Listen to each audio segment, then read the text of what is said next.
Good day, everyone, and welcome to the Grumpy Old Gamers podcast. You can't teach an old gamer new tricks. I'm Ryan, and with me, as always, my good buddy Rob. I thought I was over here. No. Couldn't we do that? Okay. All right. Hello. Just like Black Betty. Ram.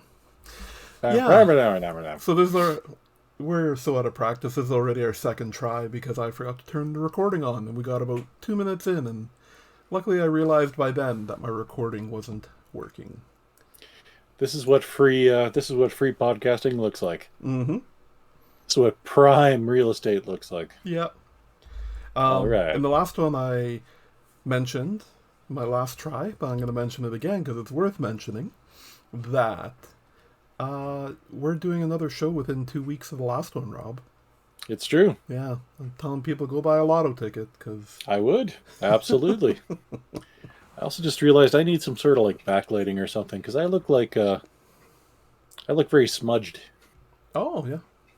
Yeah, I need some lighting like you got there. You can make out all the pores, fresh face. I look like a CDI game right now. Oh, yeah. Also, there's that whole issue, and yeah. Anyways, we've talked about it. We don't need to talk about it live during a show, but I can't put my camera any farther back, so I need to. Right. But I also have a much bigger head than you, anyways. You have a large head. It's a lot life. of brains in there. It's a lot of brains in there. Yeah, we'll go with that. Yeah. You bet. A lot of rock protecting that brain.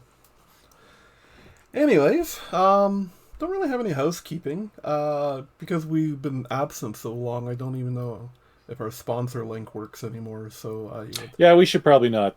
Yeah, I'm not gonna. I will look into that for next show. So instead, send $5 to makeusgrumpy@gmail.com. Yes. If you'd like to sponsor us. That's a cheap sponsor, honestly. It's not bad, right? For $5, we'll talk about anything. No, okay. That sounds really desperate. No. When we talk about anything, it's like some guy's going to send in like some super racist jokes or something. We like, go. Mm-hmm. Yeah, we don't want that. No. Family-friendly show this is.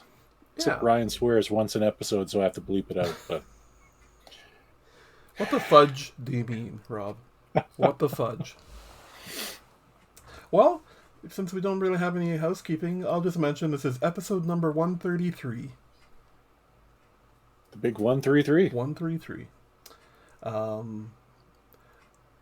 Should I just move on into news? Well, let's just go. You All bet. Right.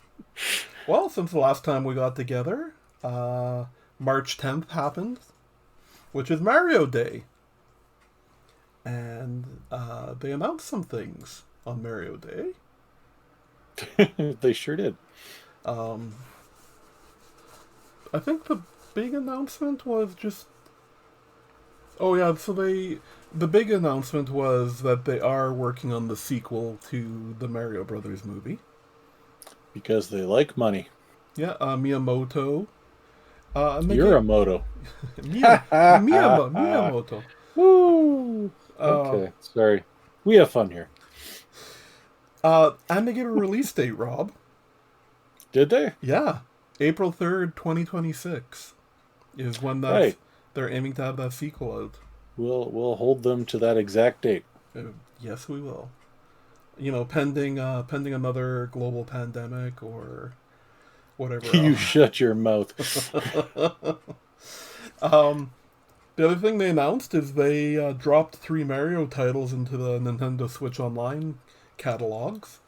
They dropped Dr. Mario. Yeah. And that was for the Game Boy. They dropped Mario Golf, which was for Game Boy Color. And they dropped Mario Tennis. Because those are the best 3 Mario games that hadn't been put on yet. Yeah. And there was also, they also announced a Mario Kart Lego set. So, cool. Lego being another company that loves money. Yes, they do. Not that there's a lot of companies that are like, I don't like money. But that'll be worth $18 trillion and it'll be something that I don't buy. Yeah. But you know what? Give the people what someone wants to buy it. I won't judge them. I'll judge them a little. Yeah, I had grand ideas. Like when I first heard about the Mario Lego stuff, I was gonna pick a bunch up, but then I'm like, what am I gonna do with it? You're going to build it once, you're going to put it on a shelf, and then your cat or dog is going to knock it over. And then you're going to feel sad. And then you'll miss pieces, and yeah. Yep. Yeah, so decided to not partake in that. I mean, don't get me wrong. Lego is pretty cool. Absolutely. Yep. Mm-hmm. That guy right there. This guy right here. Alrighty. Moving right along. A couple birthdays happened since the last time we got together. 30 years. No, not 30 years. March 14th, 2002, Rob, was the release of the original Xbox. Wow. So 22 years ago. Yeah. It's a long time ago. That's a long time considering ago. It just seemed like yesterday, but... Mm-hmm.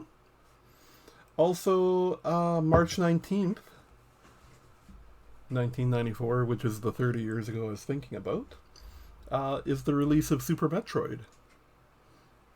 Probably my top three SNES game for me. Oh yeah, absolutely. That was a game changer. There's still people doing Let's Plays, and like it's a classic. It really is. Yeah. What else we got here? Oh, Baldur's Gate 3 is doing a collaboration with Vampire Survivors. I just thought I'd mention that because Vampire Survivors was my top game from 2 years ago. Game of the year for me. Still doing well. Yep. And yeah, they just keep adding and adding to it. They haven't said what the collaboration is going to be yet. Right. So, you'd picture monsters of all sorts, eh? Which I guess Vampire Survivor already has, but and lots of them. Yeah. And lots of monsters. Stardew Valley, Rob. The game that just keeps on giving. So sure. They just dropped a huge update 1.6. And I just thought I'd mention it because the programmer, Concerned Ape, he's working on another game. It's like a Chocolatier Ghost game or something. it's called. Okay. And like he said he wanted to add another event to Stardew Valley. In the end, this new update, it ends up having like 3 events and 2 more festivals and a whole bunch of audio changes and like just a laundry list of it's like, man, stop working on Stardew Valley, go finish your new game. Yep. It's like, no, there's more content. We have more content. He's like, I will make all the content.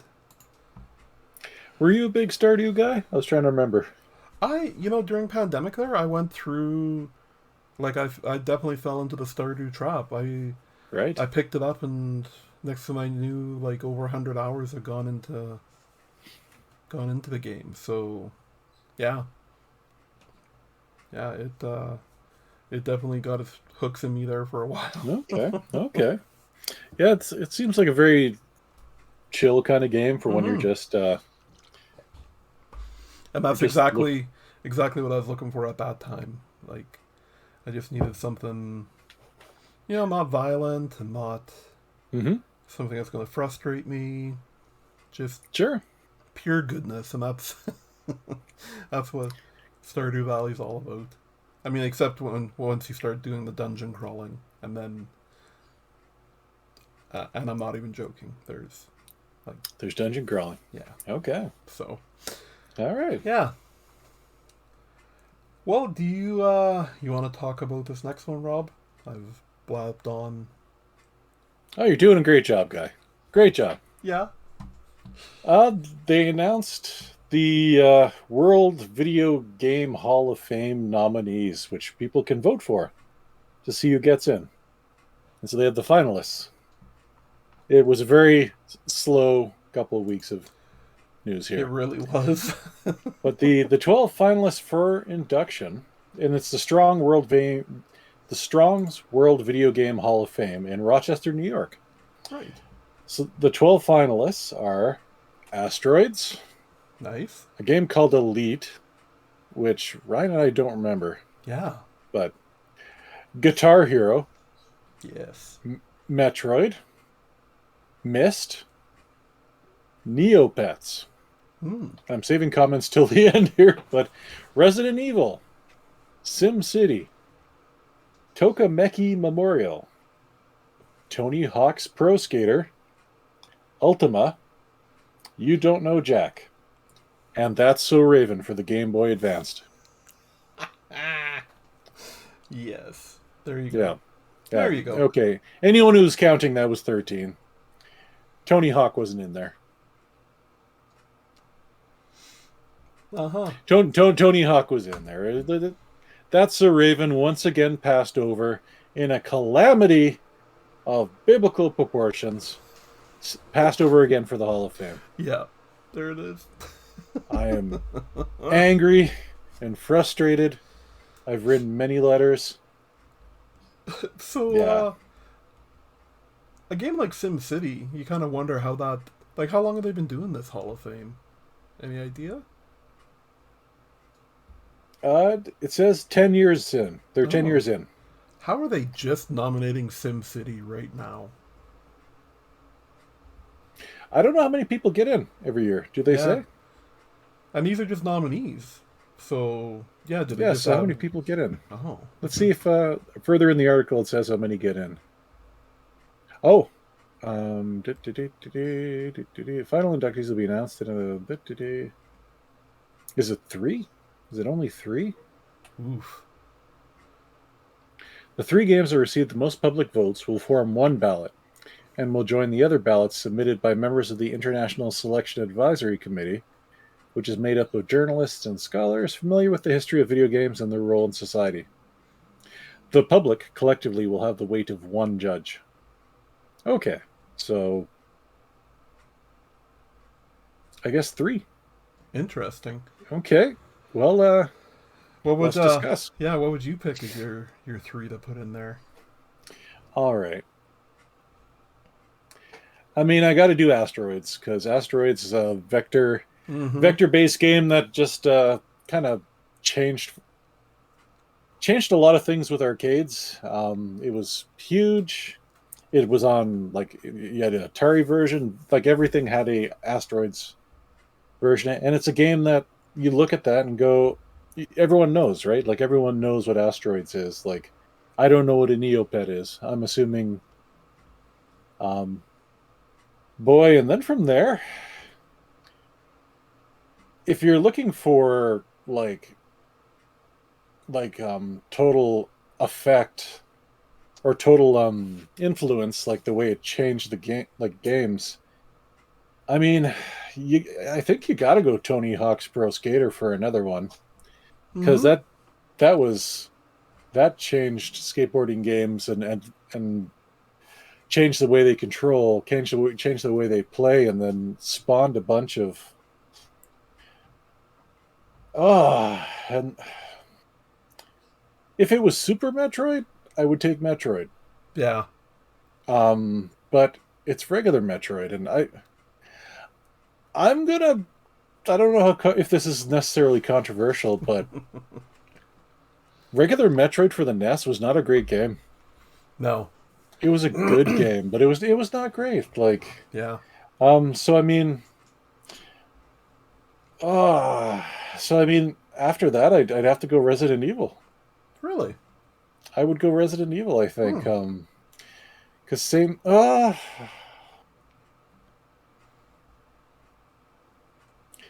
go either Resident Evil or SimCity. I don't know which, depending on how I'm thinking at the time, but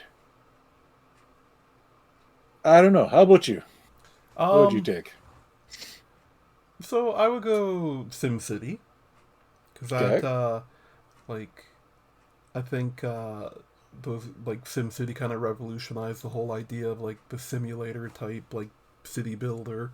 Sure, absolutely. I would go Myst because that was a huge multimedia like experience like people had never seen before with its like at the time like crazy like photorealistic graphics, all photorealistic at the time, like oh yeah, no, it's still really ages well. I just played it on a Let's Play not that long ago. that's right. Yeah, But you played the new the remaster, yeah. yeah, the first person With where you actually run around, where the version that I played, it had a couple little videos in it, but it was mostly a static background moving. Like you push forward and it would load the new screen, Yeah. But yeah. Oh yeah. And last, I'm gonna go with one for me, Ultima. Yeah, and you know what? I almost said Ultima as well. It's I had like 19 of them. Yeah. I can't even tally how many hours I put into 3, 4, and 5. Actually, like I know this is a funny story. I played so long one weekend when I was like I was in junior high. I was playing Ultima 4, and I played so long one weekend that when I got up to go downstairs to like eat, I was moving in turn base because my mind was so wired to be turn based. So I was like, Right. I walk a bit, and then like seriously, I was like, I had played like I put in like basically an all nighter with like 4 hours sleep and was just Okay. mainlining Ultima, and I was like, open fridge, like just pausing, like Open fridge. open fridge, find food. It was crazy, man. Yeah. So I mean, that's some good inductees. Yeah, we're gonna have to. When do they actually? March 21st is part of the player's choice. May 9th. May 9th Okay. is the final inductees. I'm curious. Yeah. Because we didn't pick any of the same ones. No. Cool. Yeah. All right. Well, let us know in the comments below what you would pick. yeah.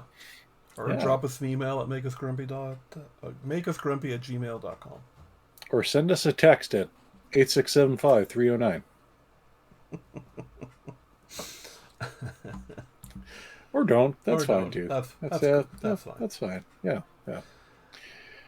And just last little tidbit of information: Jeff Keighley has announced that Summer Game Fest is returning, starting on June 7th. What your shock faces? Yeah, I mean that's you know, he could just tell us when he's not.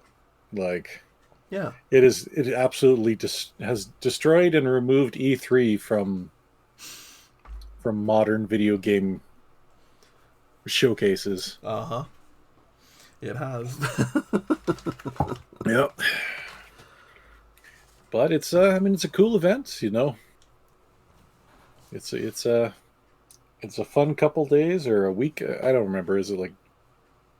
It seems like it goes on forever. It's like the whole month of June, like just all the things that get associated with it. Because then he kind of highlights like, I remember last year he had like his week, but then also featured like the EA one 3 weeks later, and then like right. So, but, I mean, you know, June is still the month to get all that juicy video game news.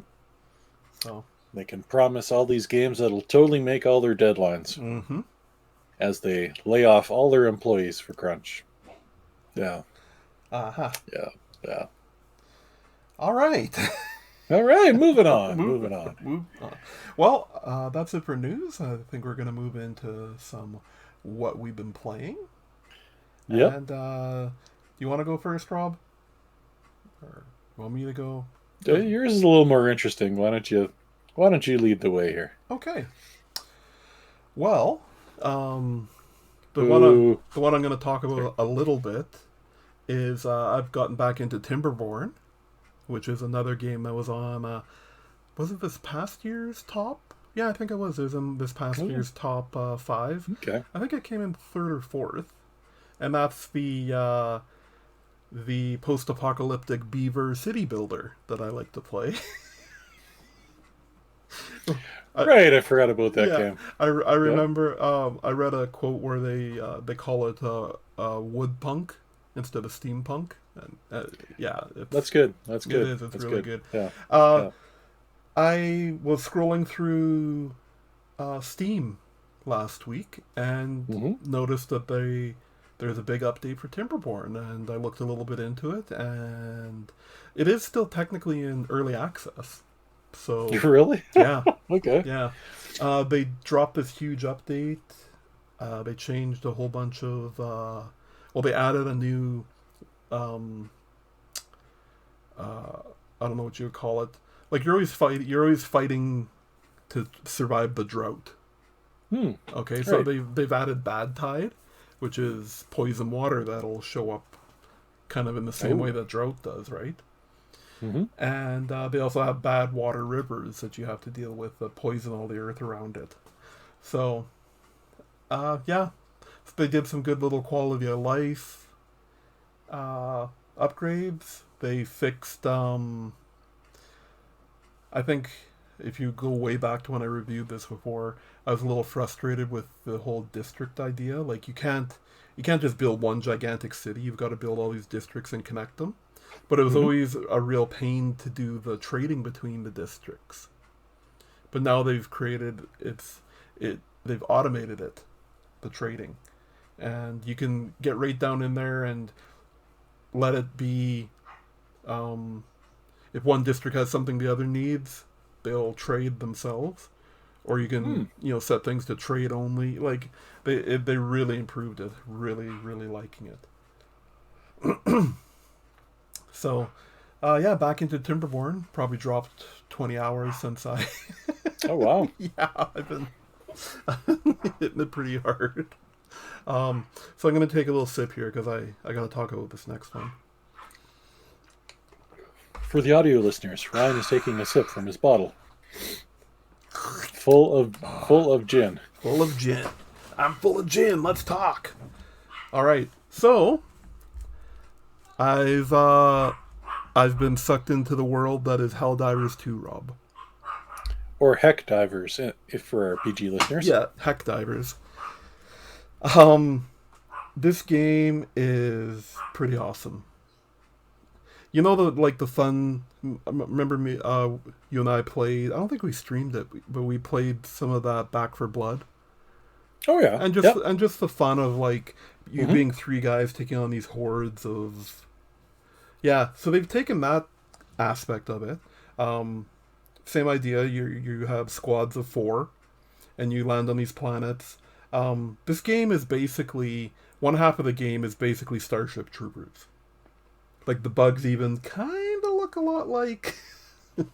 But you land on these planets and you have objectives, and you have hives to take out. And I say half the game because half the game is Starship Trooper bugs, and the other half of the game is Terminator-like robots that you're fighting, right? So they do some really, really interesting things that kind of refresh the whole, like just, what would you even call that? Like just straight up shooter? Like just... Right. Co-op shooter, right? Yeah. So one thing they do, and I love it, because it's always, even though I've never... like not used it out of like out of not being realistic or not. So you know how when you're playing most shooters and you pick up bullets and you've got 200 bullets and you shoot one bullet and you can reload your gun, and then now you've got 199 bullets, right? I'm with you so far. Okay, so you actually have to use clips in this one.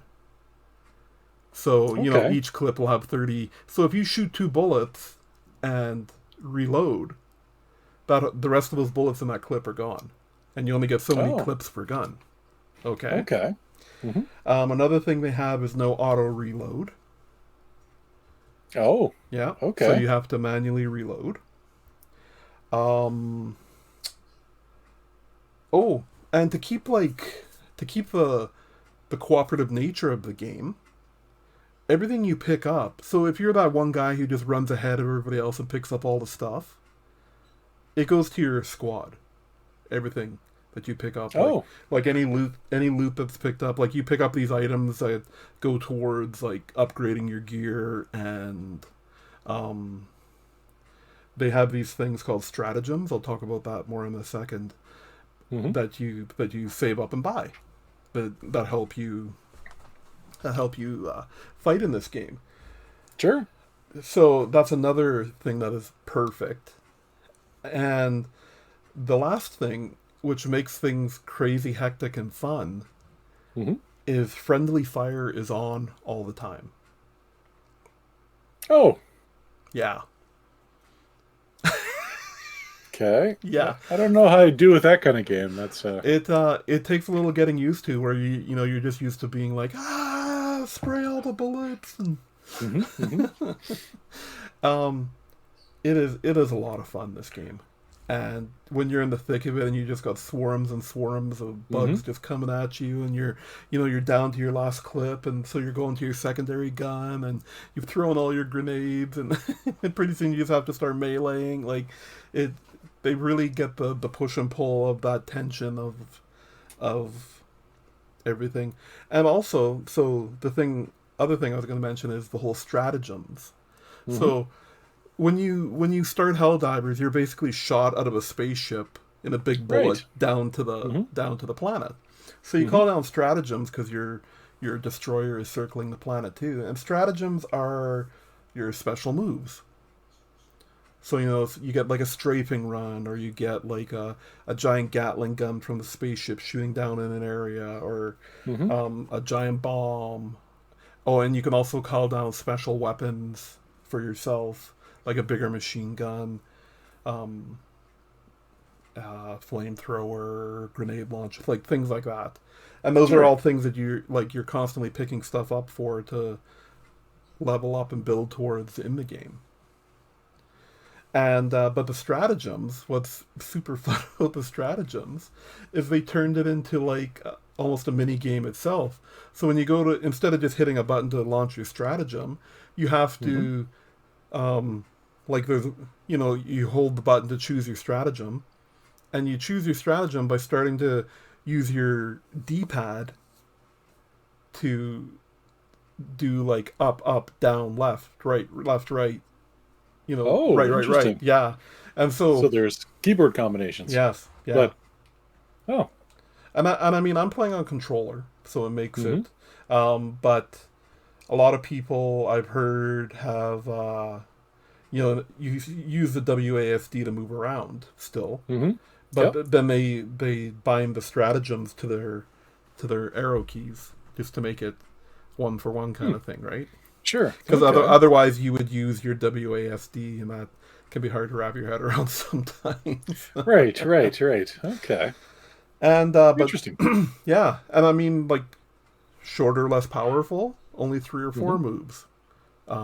There's been a couple that are like 6 to 7 moves of up like combinations. So yeah, it's a lot of fun. And if you want to check the game out, check out our YouTube page. Every time I've been playing at night, I stream it on our Twitch and then upload it to our YouTube. So, yeah, you can watch me mowing down the masses. Also, it borrows a lot of the humor from like Starship Troopers. Like one of the tips, one of the game tips that pops up during a load screen. It's like, if you're not sure what to do, just run straight forward shooting and yell for democracy. And like your guy will shout out stuff like that if you're like really mowing down lots of guys. Like he'll suddenly shout out for democracy, or how about a nice cup of liberty. and like, Oh, funny. Yeah, it's great. It's great. Very nice. Yeah. Very nice. That was Helldivers 2 for the I'm playing Amiga. it on. Yeah, I'm playing it on PC, but it is exclusive to the PS5 as well, and there is crossplay. All right. Very nice. Very nice. Yeah. How about you, So Rob? you're playing on PC with a controller. Yeah. I feel no shame. Leave a comment below. And... if you're mad or just disappointed with me. It's this beautiful 8-bit do right here. Look at that. Look at that schmexy beast right there. For our audio viewers, Ryan was holding up a controller. Yeah, the 8-bit do wired Xbox controller. It's an interesting combination of words. Now I'm just saying random stuff wrong. You just so what have I been playing? Very nice, very nice. What have I been playing? Well, I've been doing a lot of networking around the house because had some router issues like we were talking about earlier. So trying a few things out, and so gaming wise, I haven't done a lot. I've been playing a lot of Slay the Spire lately, which, I mean, hey, that's only 17 years old, but who cares, man?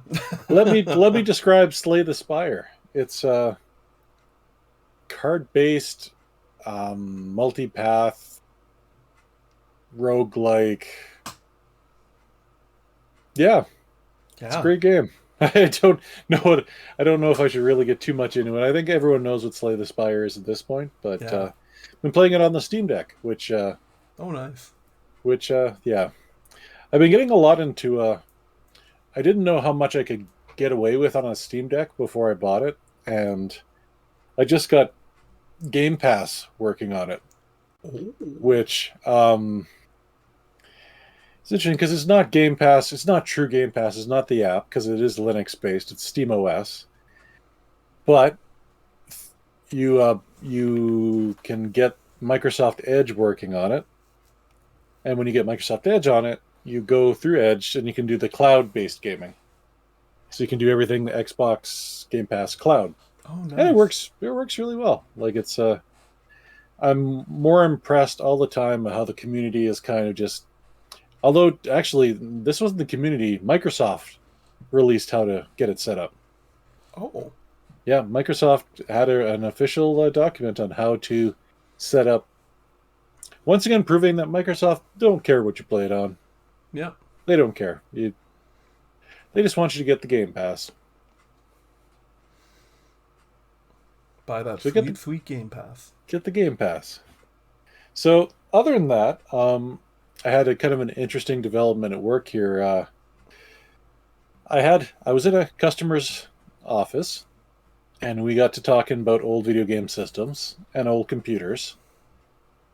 And we started to talk about Commodore. And he asked if I wanted one.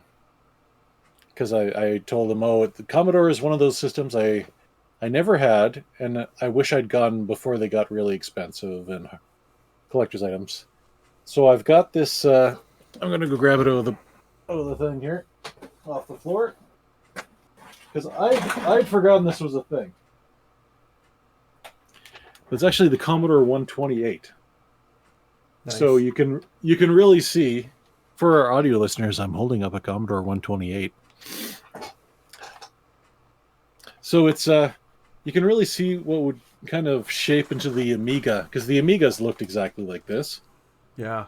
With a little more computing in them, obviously, but the I'd never used a Commodore system before, and I knew people who had them. But, I guess everyone did because it was the number one selling... Was it the number one selling 8-bit video game system of all time, or the number one selling 8-bit computer, or number one selling computer, actually, maybe? It's something It's one like of those that, things. Yeah. So when it came with a disk drive and So I was playing around with that, and a big thing with Commodores and Amigas and things like that is there's a huge community of people doing neat stuff with them.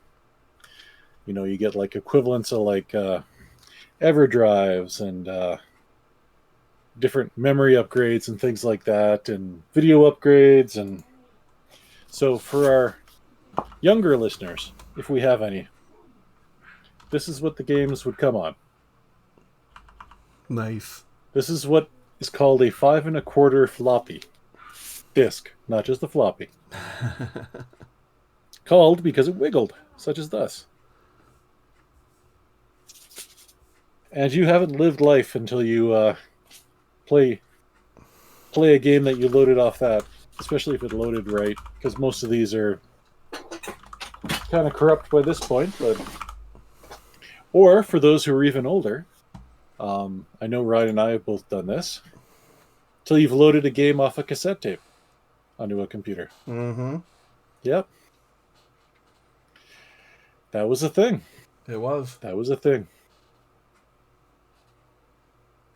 Yep. And if you listen to that audio tape, worst music ever. It was not good. It's not good. So you'd press play and you'd load the game, and you'd wait for 5-6 minutes. Then you'd come back and it didn't load right, so you'd start it again. Yeah. Yep. One thing I always thought was so cool about the 5 1/4s is, for some reason, when they sold them, you could only write to the one side of them. But yep. you could buy that little punch that would fit on the corner, and you could notch out the other side, and then you could flip it over and use the other side. That's right. Like, yeah. Like why? Yeah. I wonder why they never sold them as double-sided discs when you could do that. Right? Absolutely. Yeah. Yeah. And they do have. I think I've seen. Yeah, like there was a game I was looking at long ago where it was one side was Atari XL and one side was Commodore. Oh, nice. Yeah. Yeah. Ah, good times. Good times indeed. Yep. We couldn't have had two completely different. What are we playing this week? Nope. That's all right. That's all right. Yeah. Well, do you have anything making you grumpy, Rob? Gaming wise? It's these darn hemorrhoids. No, I can't think of any. Well, you know one thing. Okay, let's do this. Okay. All right. Have you heard of Dragon's Dogma 2? I have. Yeah. Have you looked at how much they're charging for it on Steam? Oh. No, I have not. And this is in Canadian rupees. It was $90-some. Oh. Yeah. And I know they're not the first one to charge $90 to $100 for something in Canadian Deutschmarks. Yeah. But I'm getting sick and tired of it. And the reason being is it's a steaming hot of unfinished garbage right now. I don't know if you've looked at some of the reviews or like the deep dives from like the Digital Foundries or the Hardware Unboxed or I can't remember. But like on a 4090 with top of the line CPU, like there's some areas you get like 50 frames a second. Oh. It's like and it's all over the place, so it's just absolute unfinished hot garbage. But it's supposedly a lot of fun. Like I get the idea behind it, and people are excited about it. But if your game runs like that, yeah, why are you charging $90? And when they could have just held off for a little bit, get it working. And I mean, this is not a new concept that games get released a little too early, right? Mm-hmm. That's not hot breaking news. So it's out on consoles too, right? I'm not sure. I think so. I'm going to do a little impromptu research here. I wonder how. I think that's why they went with the $90 to match the console price, because brand new PC games have been just sitting at the $80 mark, which is last gen's top price, right? It's just It's just silly. Mm-hmm. Like, a video game should not be $100. No. You know what? Also, so I'll add to that another very appealing thing about Helldivers. It's a $50 game, Rob. $50 in Canadian lira? In Canadian lira. Which is like $30 American? $30, right? 35? I don't know. Yeah, I think in American freedom dollars. I think it roughly works out to $40 American. Okay. But yeah, it's $50 Canadian for that game. Right. So for the hours I've already gotten out of that game, well worth it. That's like that Pal World that I keep saying I'm going to play too. Oh yeah. Pretty cheap. Pretty cheap. Did you find a listing for Dragon Dogma? I did, actually, and you're bang on. It's on all the things. PlayStation 5, Xbox Series X, Series S, Microsoft Windows, and Television Amico. Mm-hmm. Yeah, I did that joke again. I think I did that last time. That's fine. Yeah. Maybe it'll be released on Amico Home. Oh. Yeah. So, the reviews I'd read were pretty, like, some people were really liking it on console. Mm-hmm. So is it just running like crap on PC? I don't know. That's a great question. I've only ever watched the PC reviews because PC Master Race and all. Yeah. But I too will do some impromptu searching.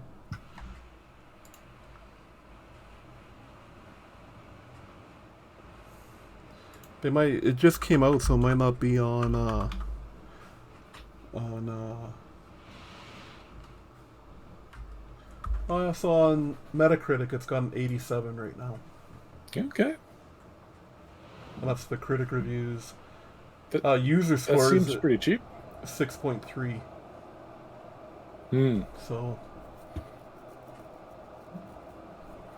So yeah.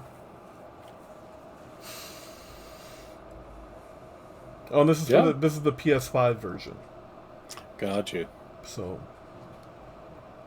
there wasn't any other version with enough reviews yet. I gotcha. Well, those Sony fanboys, am I right? I don't know. Way to alienate a portion of our audience, right? That's right. They're too busy sipping their lattes and driving their Lexuses. Yeah. Because they're rich. Get it? Mm-hmm. They have a PS5. So, as opposed to my PC. Anyway, yeah, Dragon's Dogma. Overcharging. Underperforming. That's right. Not cool. Stop doing that, man. Stop. Well, if that's all that was making you grumpy, why don't you take this crazy train back into the station, Rob? All aboard! Okay. That's my Ozzy Osbourne impression. That was very good. You're actually cutting out on my audio here. Oh. Your microphone is not enjoying that. It's like, no, please don't. All right. Well, leave a comment below if you want us to become a vector-based podcast. But thanks guys and folks and whatever you identify as for checking us out this week. I'm just happy you're here. I'm just happy to be here. Just hits me right here. If you want to check out more of what we do for some reason, we have a Facebook page. You can go to the Grumpy Old Gamers, and you'll see our smiling faces there. And that's where we release most of the articles, the just chatting about stuff. Got a forum there that people all complain about the weather on. And yeah, we've got a lot of activity on the YouTube channel. You can check out or look for the Grumpy Old Gamers on that again. Like I said, Ryan plays video games on there pretty much every day. And we've got reviews, we do all sorts of stuff. We get up to all sorts of shenanigans. Mm-hmm. And we have a webpage, I think, still. Go to www.thegrumpyoldgamers.com and you can. There we do top 10 lists. We got some reviews up there. Keep meaning to get back to more of that. Any day now. Any day now. Any day. No procrastinating happening whatsoever. And yeah, if you want to reach out, you can reach out to us at makeusgrumpy@gmail.com, or you can send us $5. That'll help fund Ryan's meth habit. It doesn't buy a lot of meth, but no, it's just enough. Just enough. It's just enough to keep the lights on. And that's everything. So thanks again for watching.